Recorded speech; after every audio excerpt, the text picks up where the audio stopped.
कंहिंखे सभु कुझु मिली वञे, वॾो राजा बादशाह बणिजी वञे, शहनशाह बणिजी वञे, पर अगरि भीतर संतोष ना आहे त उन खां वॾो कोई ग़रीब कोन्हे। चओ हरे राम। ऐं अगरि कोई ग़रीब माण्हू आहे जंहिं वटि धन जी बि कमी आहे, अन्न जी बि कमी आहे, वस्त्र जी बि कमी आहे, ॿियनि सुख सुविधाउनि जी बि कमी आहे, भोजन बि सही समय सां न मिले, 2 वक़्त जी रोटी बि न मिलंदी हुजे, पर अगरि भीतर संतोष आहे त सभिनीनि खां वॾो शहनशाह उहो ई आहे। चओ हरे राम।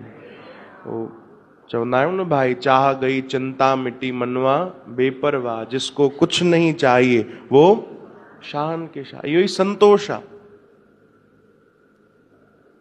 इहो ई संतोष आहे जेको असां वटि कोन्हे। चओ हरे राम।